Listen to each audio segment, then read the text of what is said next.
Oh, hi. This is Mike Seibert from Blue Seahorse, and today we're going to talk about being a victim. The last topic we talked about was frustration, and sometimes our frustration can make us feel like a victim at times because nobody likes us, nobody pays attention to us. We feel like we're at the mercy of everybody. This is another chapter out of my book that we're going to start with, being a victim. We are victims for a lot of reasons. As children, we are the victims for a lot of different things that are out of our control, and many times it affects us and how we view others as we grow up. The role we play with time and changes with time and circumstances. And while we don't always have control over the role we are placed in, we do have control of the way we play that role. How much more of a victim can one be if your whole life was spent working for good and spreading love, and you still get arrested, then become crucified and buried in a tomb with no marker on whom you are? How much more of a victim could that person be? And I think you all know what we're talking about, Jesus.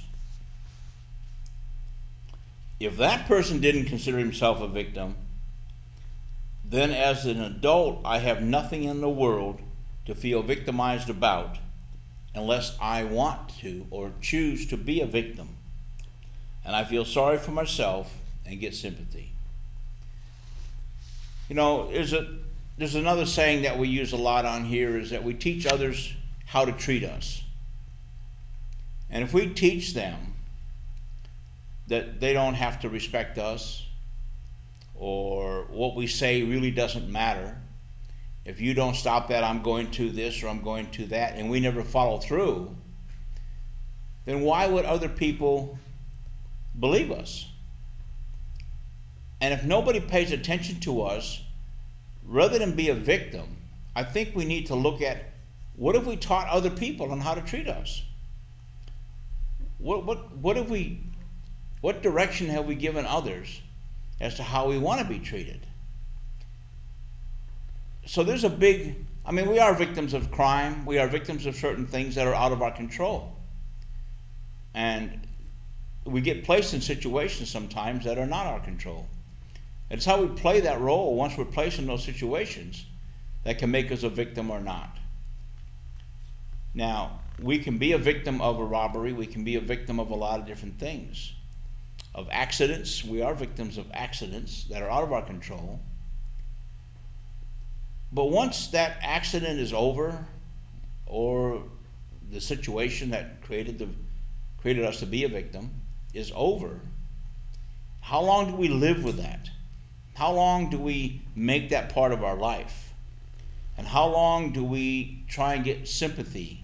A lot of people survive on that. They get off on, oh, I got in an accident the other day and this guy cut me off and he hit the front of my car when he turned in front of me and I hit the guardrail. And how many times are you going to tell that story? How many times are you going to be a victim of that person before it gets old? Some people, it never gets old. They tell that story for years.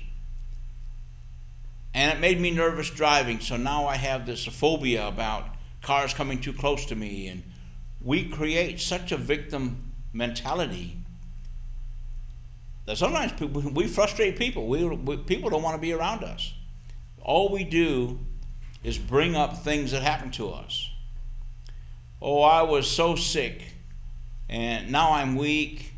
That's part of being sick. Sometimes you get weak. You don't get exercise. Sometimes you have to stay in bed for days. It takes time to recover. But some people milk that and milk that and milk that. And we all know who they are because they're pretty obvious. And you know what? They even know who they are. And sometimes if that behavior starts as young people, and again, we go back to the young people because that's what we try and talk on this show, can we create victims of children? Yes, we can. We can Oh, poor you. Let me kiss your knee. Let me make it better. Oh, you poor. And then every day you remind them of that. They're going to stay a victim. Oh, how's your knee today? You know, sometimes tough love works really well. You know, they get hurt. Yeah, they need some sympathy. They need to be held by dad and by mom. And maybe a day or two or three, that's fine. But then there's a point where they have to get on with life. We can sometimes take an injury or take something that happens to us and make that last for months and months and months. There's enough people out there with legitimate issues that have to be taken care of that are really frustrated within themselves because now I can't do what I used to do, and people are taking care of me like I'm a victim. And I don't want them taking care of me, but I can't do anything about it because I don't have the ability anymore to take care of myself. Now that person, in an essence, could become a real victim. And do we make them that, or do we allow them the latitude to help themselves as much as they can, and then fill in the gaps when stuff that they can't do, so that they don't feel like a total victim? They do certain things themselves. And as a story I read earlier, some time ago, about the little boy and the old man. Well, sometimes we treat the little boy and the old man exactly the same, without recognizing that the old man has contributed and done a lot of stuff in his life, and maybe he needs to be looked after a little more and not be made a victim, not be ignored. Little boys get ignored sometimes. Little girls get ignored as well. It's not just a boy thing or a girl thing.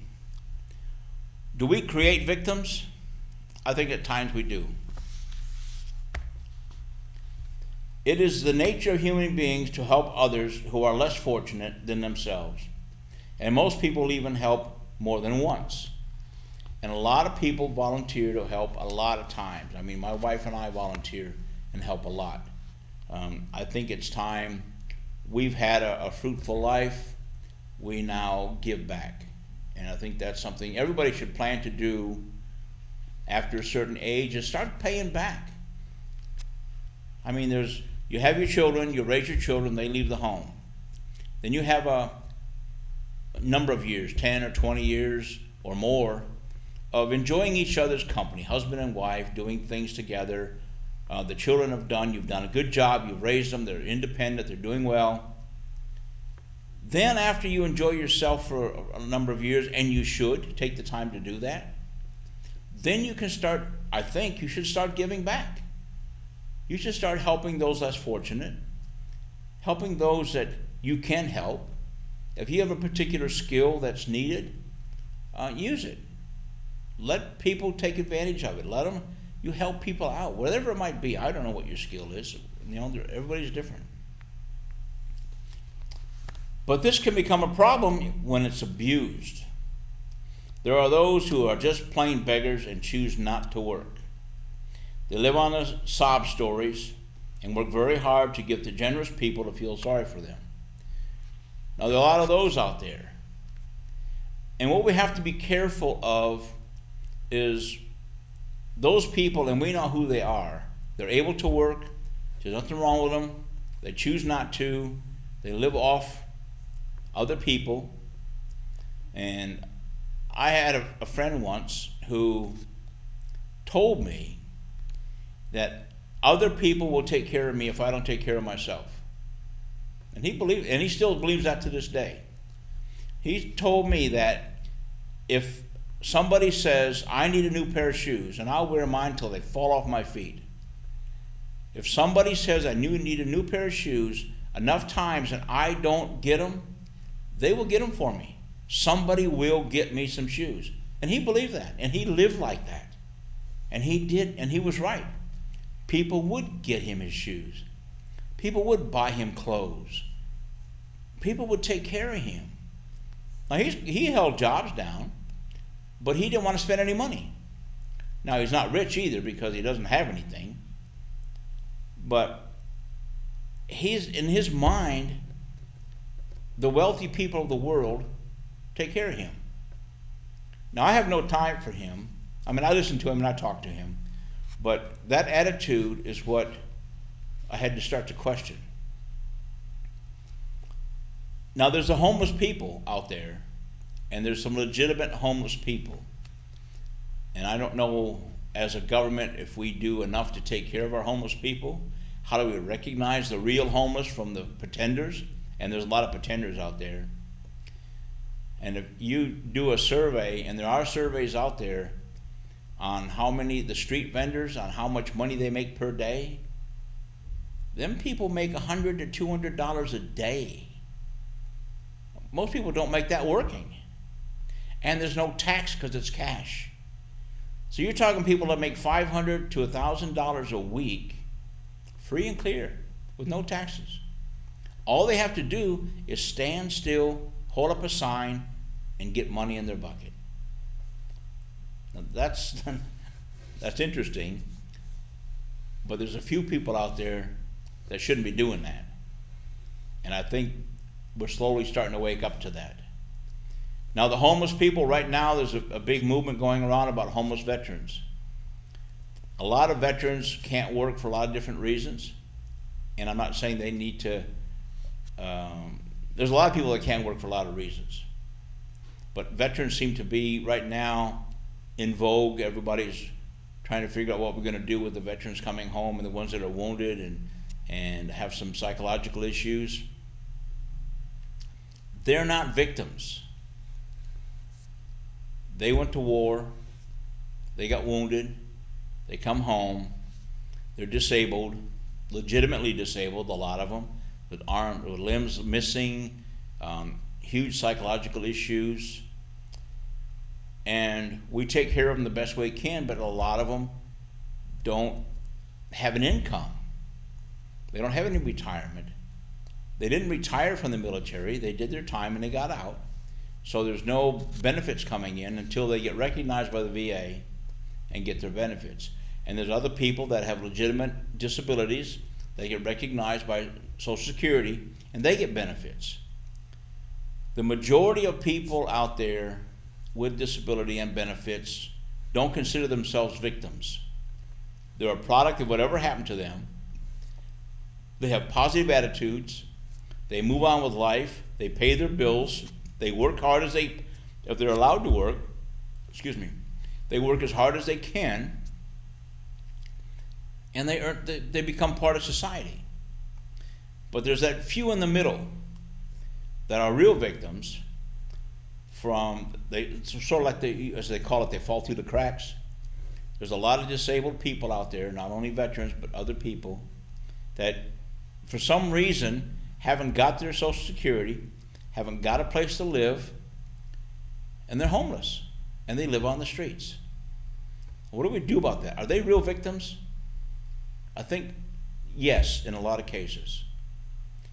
But then there's some that piggyback on that are not victims, that are just panhandlers, that do that for a living, and the confusion is who is who and who is real and who's not real. So we're still talking about victims here, but sometimes we got to be careful on who is a victim and who's not a victim, and maybe we don't ask enough questions again.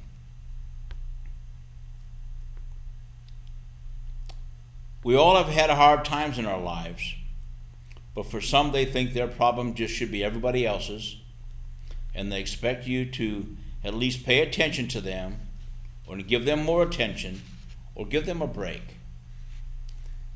Now, when we get hurt through an accident, even through some of our own carelessness, we do get breaks. There's sick leave from work, from unemployment. You can get, if you're in, most corporations have a sick leave policy, where if you get hurt, you get some time off. There's insurances that you can buy to protect yourself against that, so if you do get hurt, those are people who plan for their future. They don't consider themselves victims. because they're taking care of themselves. But then there are those that do get hurt. And they want you to know about it, that's for sure. This happened to me, that happened to me, oh poor me. And if they're off too long, they sometimes can be fired. And there's a certain, productivity that people have to do. Then they go on unemployment or workers' compensation or whatever. I've never been on that, so I don't understand that part of it. But they can make themselves victims, and then they start to blame the corporation. Oh, they let me go because I couldn't work anymore. Well, what did you expect them to do? Pay you to be off? You get hospitalization, you get time off, you get time to recover. And most companies, if you've been there long enough, have invested enough in you over the years that they'll give you some real latitude and get you to, and when you finish, you come back because you're already a skilled worker. You just had you had a bad time, you got hurt, maybe by accident on the job, or maybe in a car accident that wasn't your fault. They don't want to lose you, but they have to replace you while you're off. So how do they pay two people to do one job? That's where workers' compensation comes in, unemployment benefits comes in. But you're not a victim if you don't make yourself one. A thing happened to you, you dealt with it, you move on. When you've read her, you go back to the job. They are so into themselves at being a victim that they believe if you aren't complaining about the problem you have, then you really don't have a problem. If you did, you would be complaining also. I don't know about complaining about problems. We all have problems. But most people, and I say most people, get on with their day. We all have issues that happen.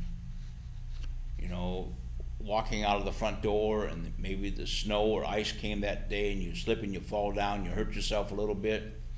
You get up, if nothing's broken, you shake it off a little bit and you go to work.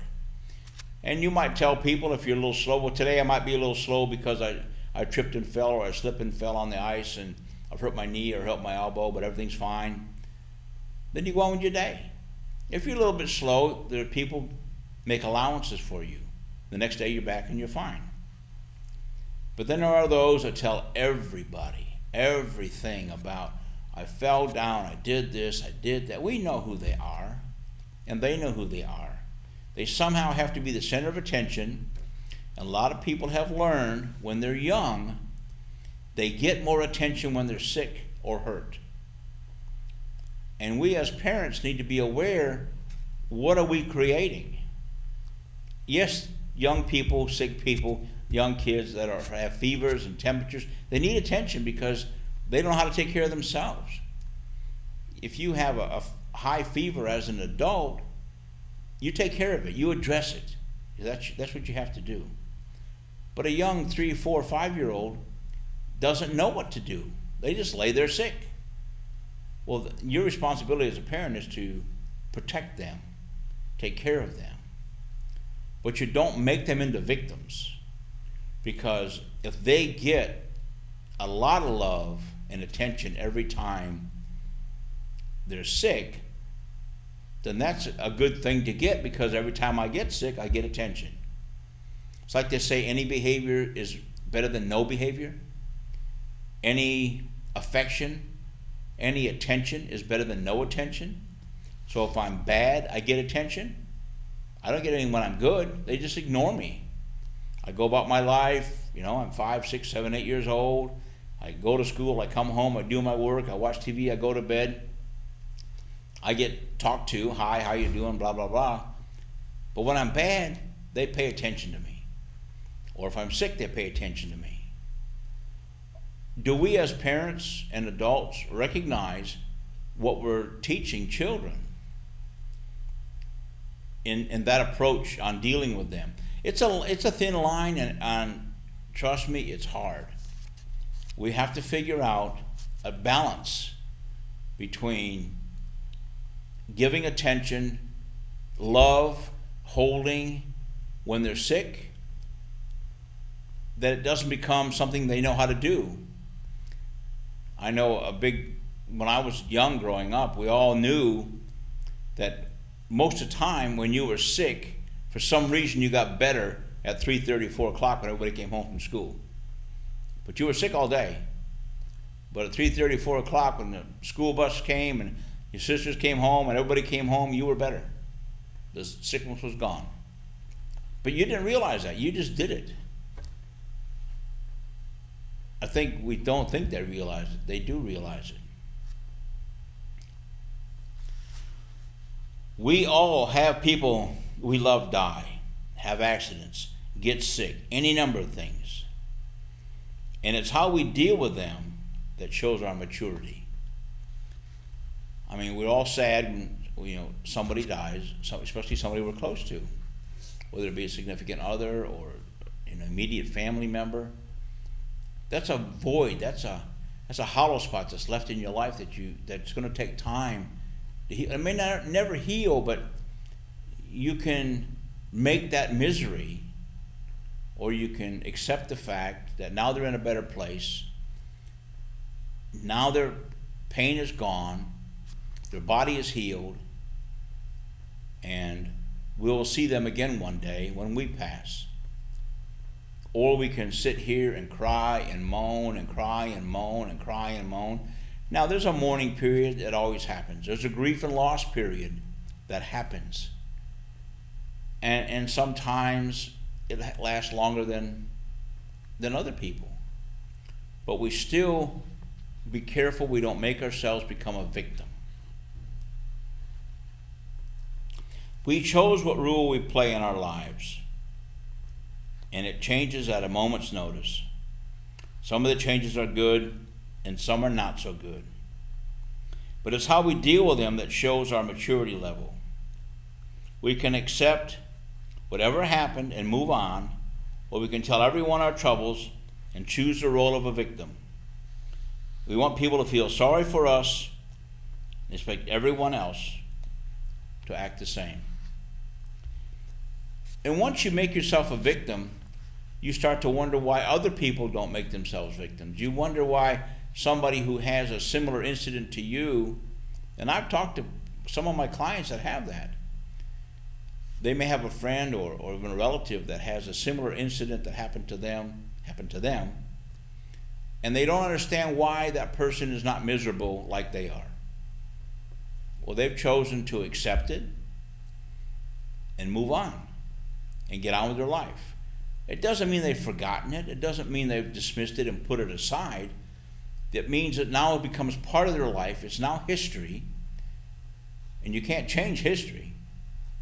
So they accept it, they mourn a little bit, and then they move on with their life and get on with their job or whatever they're supposed to be doing.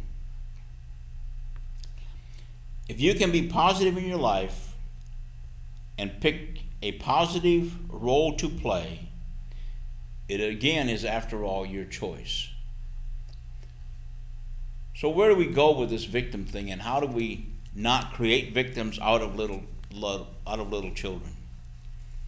And it's again, I say it's a thin line. It's a balancing point that we have to worry about as parents with our children.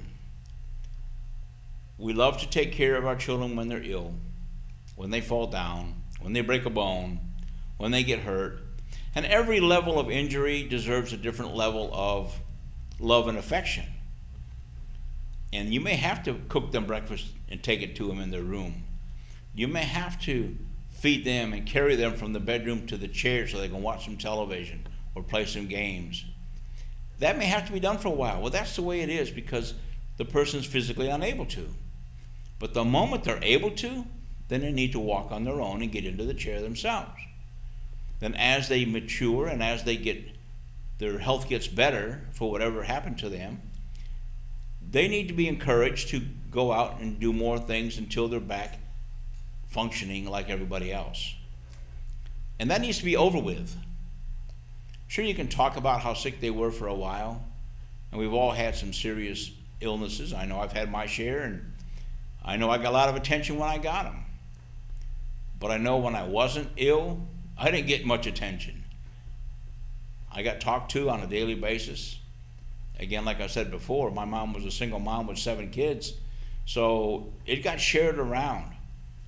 And there's not so many hours in a day to give equal time to 7 kids. Sometimes you overdo one and you underdo the other, but you know what?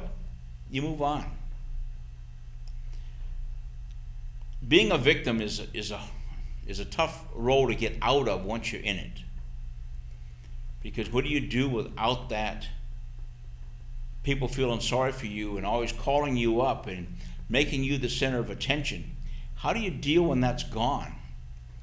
When nobody's seeing how you are, calling you up and saying, how you feeling today? Or stopping by all the time with a bowl of soup or something for you to drink. Or coming by just to say hi, make sure you're okay. There's a balancing point out there from supporting people. You know, we covered a lot here in this short period about people that are legitimately ill that need to be taken care of. They usually don't call themselves victims. There are those that were ill and have had things happen to them in their lives, and some of them are pretty drastic. Some of them are pretty bad, that don't ever get over it. And there are those that have the same issue, and in 6 months or a year you would never know anything happened to them. They felt the same pain, the same hurt, the same loss of whatever happened to them, but they were able to get their life together and not look for sympathy all the time. And once you see someone in that victim mode who's an adult, they don't understand why you tell them to get over it. They've been doing it for so many years, it becomes a learned behavior. And those are topics we've talked about in the past, and we'll talk about them again in the future, about how our learned behaviors become part of our life. And at a certain age, it's really, really hard to get rid of those behaviors because you don't understand why you should. You've survived so many years with them. You've got along. You think you've got along. And how much better would you be? You won't know because you won't give yourself that opportunity. Being a victim is something that we grow up with. I think is created in young people. And it's a way to get attention. I'm going to keep it simple. We're almost ready to wind this show up. So I want to summarize by saying, be careful when you're young children. Give them the attention you need when they're hurt, but don't allow them to grow up becoming a victim and realize, and we have to be observant as parents and learn behaviors. You know, how many times a week are they sick? How many times a month are they sick? And what is the sickness? Is it just a fever? Is it a temperature? Is it I don't feel good, my stomach hurts? You know, how do you deal with that and not make them a victim, but also not give them the attention they need? Because a lot of times kids do that to get attention when they're not getting it anywhere else. This is almost a continuing topic for another day, and maybe we need to talk about that at a later time. But being a victim is something we need to be careful of in the future. And with that, I want to say good night and look forward to seeing you again.